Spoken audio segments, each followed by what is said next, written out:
Good morning to you, my friends, wherever you may be in the world today. Alan Clements back here in my seat, here in Haiku, blessed Maui, Hawaii, planet Earth. I'm in my friend's studio, pretty exquisite place, Tom Sewell. Honored to be here. And from my heart to yours, in this special series, feeling moved to communicate, to speak out, a world in crises, as we know. And my humble attempt in my natural extemporaneous way, I trust the naturalness of an unrehearsed presence.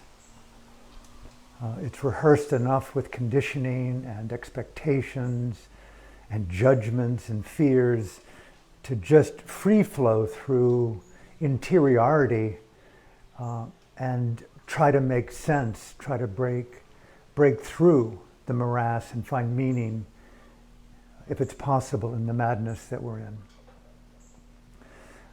So thank you for being a part of my life. Thank you for being a part of this 6-part series today, March 17th, 2022.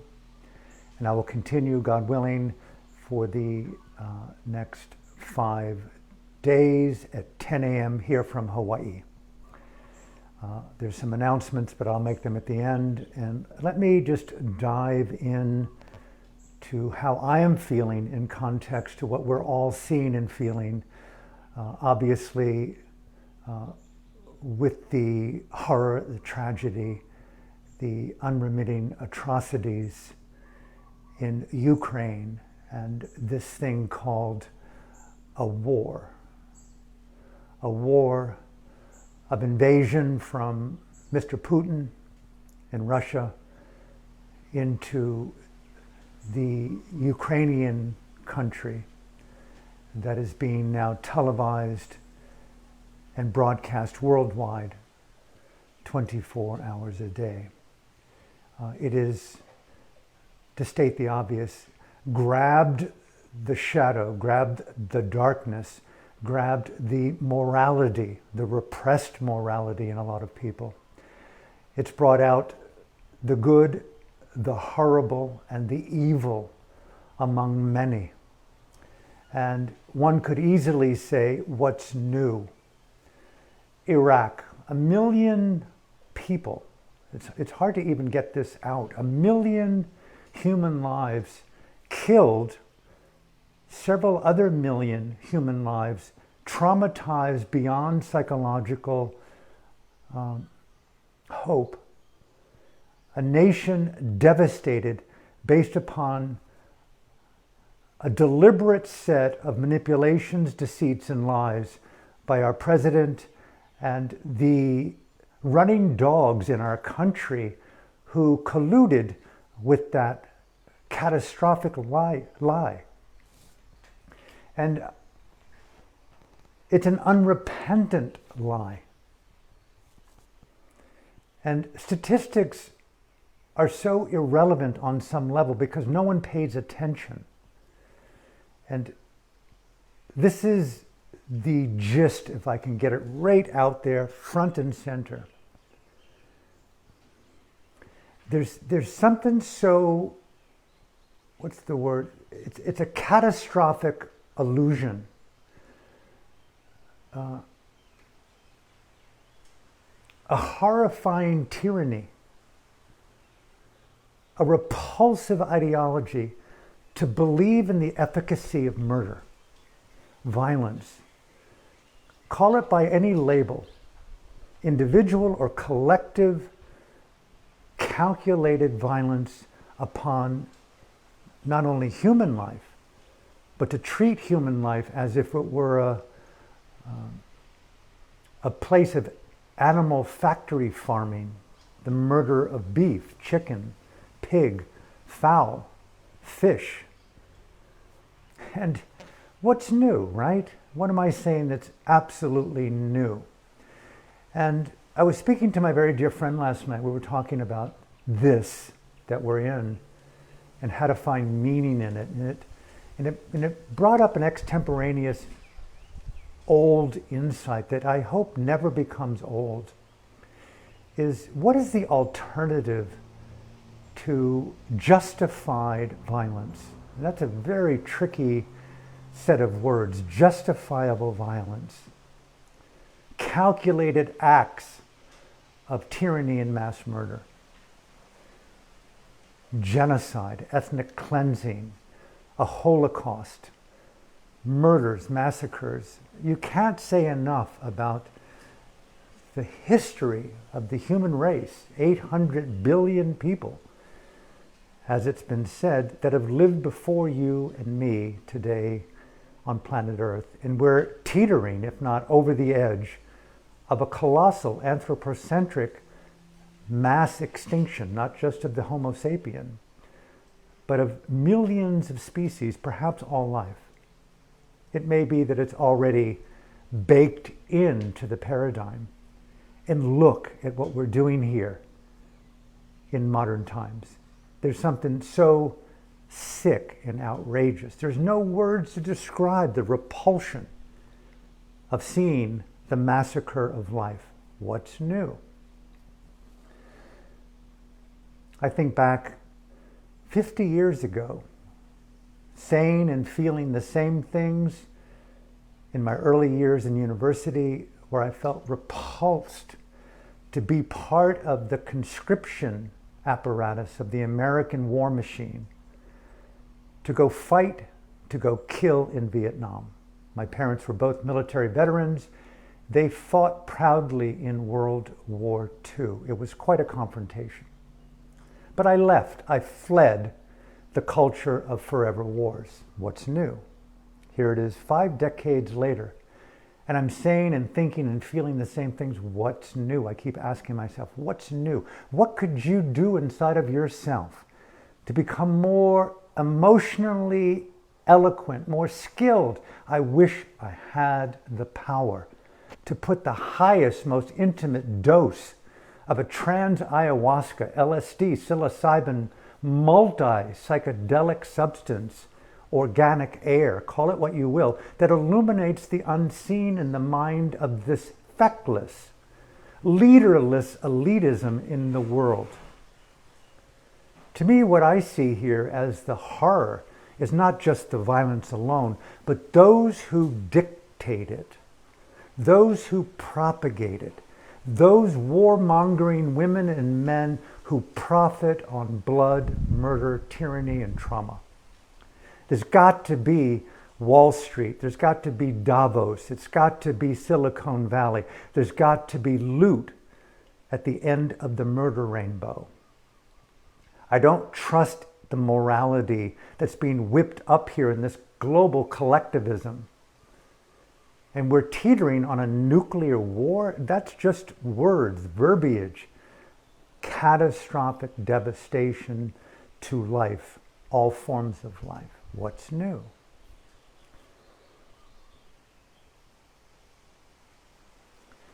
Many of you know that my history was birthed in the country of Burma, presently known as Myanmar. Many of you know that I was a Buddhist monk in that country, where I was blessed to practice and train in my own humble, innocent, difficult way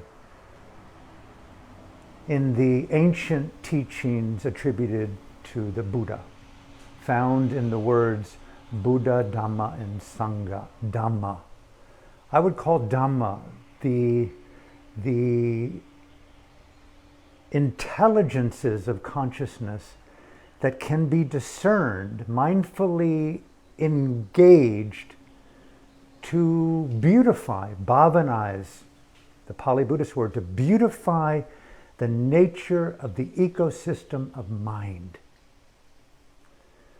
This is coming back to what's different. What's different is the absence of wisdom and a wisdom-infused leadership that is bold, ethically courageous, determined to make a statement right here and now on planet Earth, on the platform of the global paradigm, not to escalate murder, but to de-escalate this circumstance that could end very quickly in the absolute absence of life as we know it. Not to mention the untold successive tsunamis of trauma. It's hard to imagine a nuclear holocaust. It's hard to imagine chemical global war. It's hard to imagine the global cyber attack that renders heating systems in areas where heating is needed, electrification is needed, where solar chips and computer chips are made. It would be hard to imagine a world right now devoid of those interdependent necessities for survival. Food chains, manufacturing chains, life sustenance chains. Yes, give peace a chance, but how?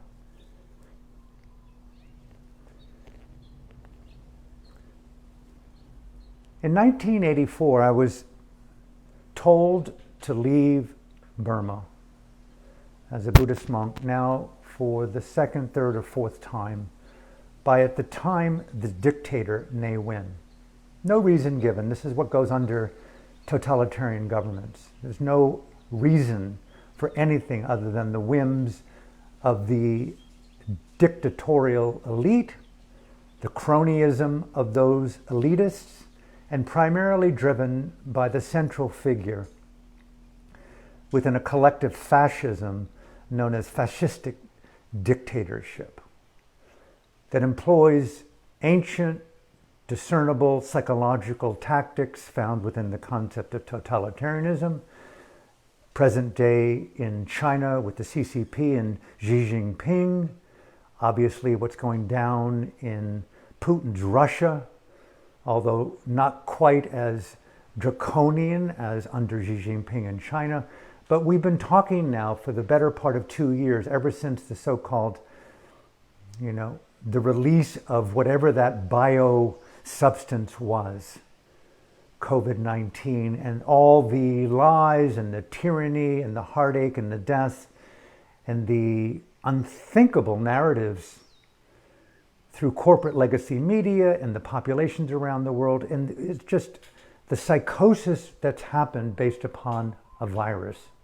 And now we've moved into a new dimension where people are talking actively of a third world war that seems to be already engaging on an economically violent level, escalating by the day. What's new and what's different? The absence of leadership. And what's at the essence of that for me? No one wants to deal in a home where a partner is violent. My brother volunteered for many years in homes, hostels, and in charitable organizations where he lives in Texas for women who have been repeatedly violated by men, domestic violence, abject domestic violence. And a very powerful comment that he made to me among many was that the average time span for a woman to recognize that she was under the tyranny of toxic, repeated, masculine, narcissistic, borderline personality violence was 4 years before she was able to realize, based upon the psyche, based upon culturalism, based upon unrecognized shadows, your shadow, my shadow, Putin's shadow, Biden's shadow. The shadow is real, individual, collective, regional, galactic, existential. Darkness is real. It took 4 years for her to break out of that cultural, psychological, emotional collusion with a weird appropriateness that this is acceptable. he told me that some of the women would lose limbs and digits and fingers and ears and noses and violations, and they would have scars on their body, and they would still feel the absence of their partner under that. There's something so poignantly beautiful and tragic that a love could be so powerful as to feel still love beyond. That's the archetypal mother. And I'm getting to this point of it's the repressed divine, I know I've been on Maui for 8 months, the repressed divine feminine in the toxic masculine that is not being activated in the elites, in leadership that I see anywhere on the media, in the newspapers, collectively, that gives life to this justified, calculated act of mass incarceration and murder and tyranny and the end of life as we know it on the planet. How do you decode killing in the name of? And I think those of you who are meditators, those of you who devote your life to yoga, the asana of overcoming, not just the embodiment of authenticity, but the embodiment of radical ethical courage that's willing to confront your own unrecognized shadow, your complicity with greed, shame, worry, doubt, anger, ignorance. What is ignorance? Justified murder, justified theft, justified deception, justified theft, justified domination, justified apartheid. Look at how long it took for the people of South Africa, the black South Africans, to confront the white apparatus. And the collusion of the world with that white tyranny. So much so that I think even as 2007, Nelson Mandela was still a registered terrorist in America.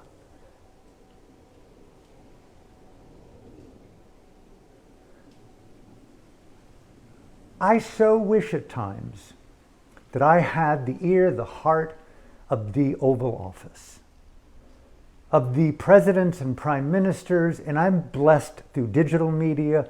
I don't care about small or large. Speak your mind. The voice of conscience is our redemption today. We are all leaders. We don't just speak truth to power. We speak truth because truth nurtures, gives life. It's the archetypal mother in each of us. It's the divine feminine speaking up. Let me conclude here in these final few minutes. Post being thrown out of Burma in 1984, many of you remember 1988, a distant memory. Briefly, there were the headlines, a non-violent uprising against dictatorship and totalitarianism. The students in Burma had had enough of successive dictatorships that lived and breathed and thrived and pillaged and dominated, tortured the people, the ethnic, 135 different ethnicities in Burma, a country the size of Texas or France, situated just below Tibet, southern China, near Thailand, Malaysia, just across the Bay of Bengal from India. As Kipling once mentioned, the ruby of Asia. A country dominated by the imperialistic government of the United Kingdom, England, for 135 years. Winston Churchill's father in India at the time, the governor, decided to pluck and take this diamond, this ruby of Burma, and give it to the throne. And they invaded Burma. 135 years of white imperial domination. Accepted. I've been to the British Museum of Burma in London to research books that I've done. I've seen the torture. I've seen the photographs of the viceroys that they sent back. I've studied the Burmese culture. I speak the language to a large extent. I've traveled all around the regions to all the different areas of the ethnicities. I happened to be blessed for a short period of time, a few years as a Buddhist monk. I was blessed to have great teachers that I felt that were great. The Venerable Mahasi Sayadaw, his successor, Sayadaw U Pandita, U Janaka, U Sujata. These are magnificent, beautiful minds that delivered on the promise of the divine feminine, my language brought to their wisdom as I see it. Because why does the divine feminine mean something to me? It takes nonviolence as refuge. It uses the power of human conscience and dignity and ethical regard for compassion and empathy. And it says dialogue is infinitely, highlight that word, infinitely more important than destruction, than murder, than violence. Not even last resort.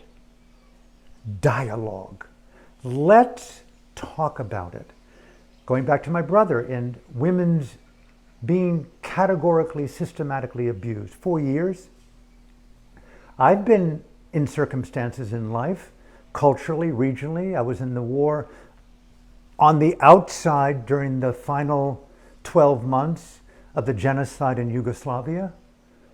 I went there to research a film that my friend Bob Chartoff commissioned of me, and the title was Love in the Time of Genocide. I was blessed to go there by my friend Marcia Jacobs and situate in the midst of this horror. But I was never a combatant. But I spoke and saw. Also a book that I did in 1990 called Burma, the Next Killing Fields. And then I met Daw Aung San Suu Kyi in 95, the Nobel Peace Laureate. After her 6 years of incarceration, it was she who introduced me to the power of the divine feminine as a dharma response, an act of political activism to use our mind, Alan, she told me, as our weapon of strength. Use your voice, not your fist. It's so Neanderthal. It's so 2 days ago to have these small penis men, feckless in their recklessness, talk to us about politics. I've been saying it now for 20 years in my not so satirical show anymore, Spiritually Incorrect, and I'm coming back, is leadership should be devoid of men. Isn't it obvious? Yes, women have their flaws, but let's give it a chance, guys, and take the weapons and the keyboards and all the ways that we inflict horror on each other and call it in the name of morality and democracy. Call me a dreamer. I'd prefer to be a dreamer than a fucking psychopath. And you, Mr. Putin, are a psychopath. And those of you who espouse violence and murder are psychopaths.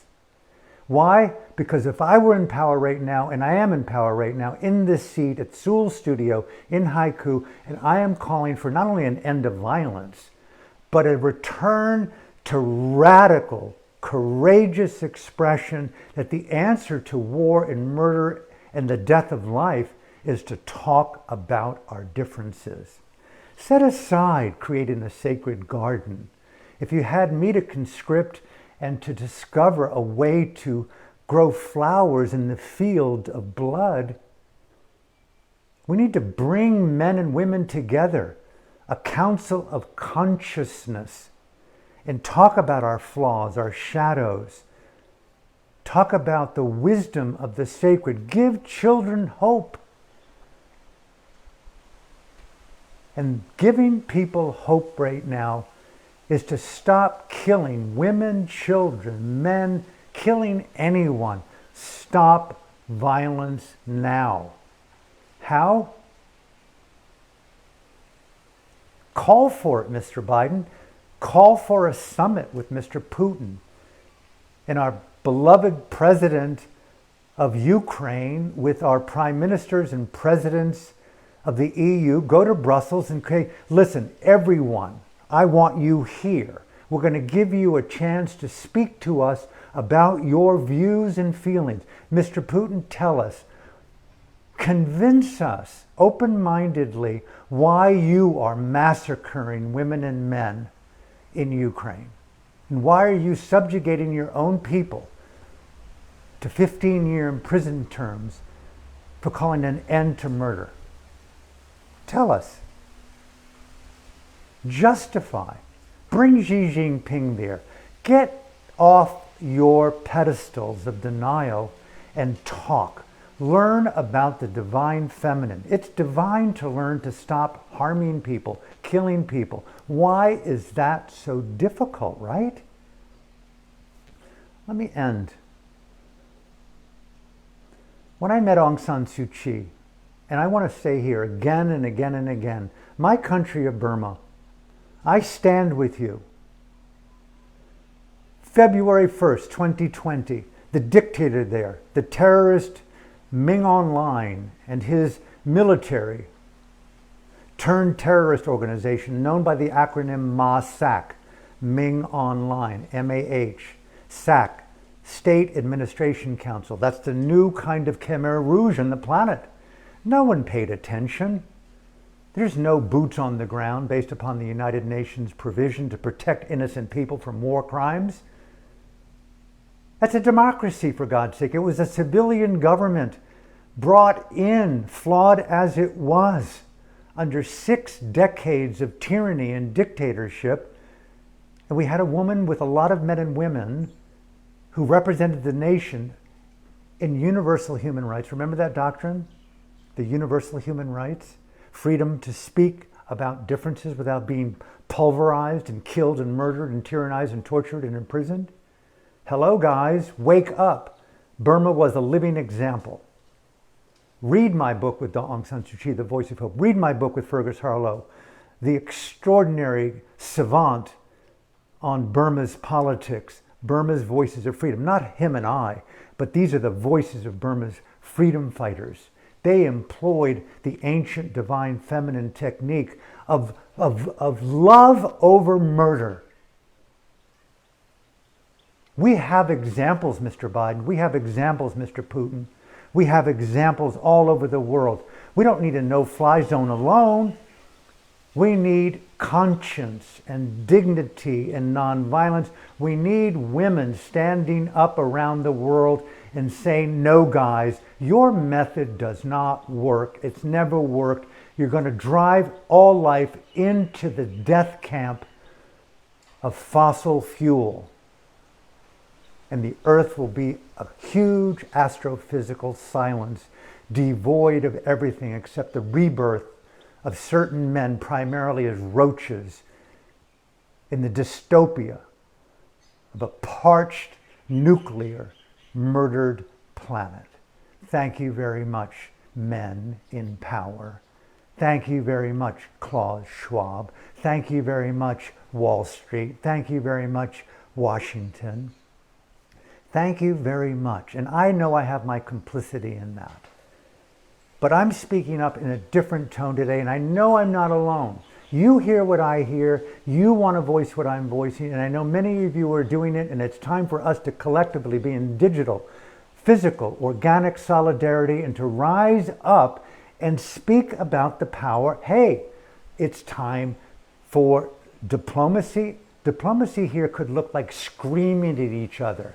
Far better than bombing the drama theater in Marisul and killing women and children. If that were my daughter, I would go to the Oval Office right now and scream from around that wired fence to that feckless president around the world, all men who were involved and their wives or whatever, leaders and women too in Congress. You, Miss Pelosi. We've got to be repulsed by murder. I wrote a book last year, a novel, an auto-fictional novel on good and evil. I recommend it. It's radical, but it's no longer radical. The whole point was how to decode violence from the mind of consciousness, how to take it. Yes, there's meditation and mindfulness and meditation and mindfulness and meditation ad nauseum. I've got meditation disorder, excessive meditation disorder, on top of Tourette syndrome, on top of being in spectrum. brain trauma that was unrecognized from a car accident. I've got struggles, but I've tried to figure it out. I'm a speaker of nonviolence. Daw Aung San Suu Kyi introduced me when I asked her, what's the power of your revolution? You speak about a revolution of the heart. Imagine Mr. Biden, Mr. Putin. We want to engage in a revolution of reconciliation with our beloved president in Ukraine. All he wanted to do was have sovereignty. He wanted to turn back decades of totalitarianism. He's Jewish, for God's sake. Hello, and your justification is to denazify? What? She introduced me to the concepts. Alan, you ask about the essence of our revolution, of nonviolent, feminine-inspired conscience in action. We're not just pacifists, we're deliberate activists, mystical activists, Dhamma, intelligent activists. We care about life because there's no future to the efficacy of murder in the name of. You might win quicker, but you soak the land in blood and trauma, and if you win by the gun, someone will believe that they can take you out by the gun. Welcome to present time planet Earth. Small penis men playing out big ideals called shallow thought. The essence, Ellen, of this revolution, and she's been vilified for 3 years. The same people that lied to us in the legacy media about the efficacy of the vaccine. I'm not going to go down that road right now. They lied. Pfizer lied. Moderna lied. It's all known now.